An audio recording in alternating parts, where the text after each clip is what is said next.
रांगडा झुंजार डाव पेच असे ज्यांचा रंगणार गड्या इथे खेळ मावळ्यांचा।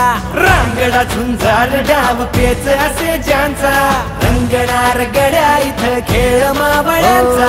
निर्वाया झेंडे उभे पाय रोवणी जिंकाया आले हिरे आल्या हिरकणी। जोश काळ जात दिवस रात एक हा।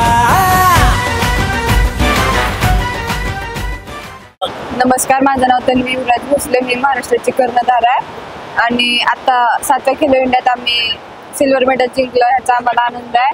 पण ह्या गोष्टीचं दुःख देखील आहे की आम्ही स्वर्ण पदक नाही जिंकू शकलो, पण आम्ही खूप मेहनत केली ती, या गोष्टीचा खूप आनंद आहे आणि पुढच्या वर्षी नक्की आम्ही गोल्ड मेडल जिंकून जाऊ। शासनाने आम्हाला खूप मदत केली, यायचा जायचा आमचा प्रवास देखील खूप चांगल्या पद्धतीने त्यांनी नियोजन केलेलं आहे सगळ्या गोष्टी। माझं नाव मैथिली पवार आहे, मी महाराष्ट्राच्या धाराशिव जिल्ह्यातली आहे आणि मी माझं पहिल्यांदा खेलो इंडिया आहे। मोठ्या मुलांसोबत खेळताना मला खूप आनंद झाला। मी साप्ते राजेंद्र, महाराष्ट्र खो खो कोच।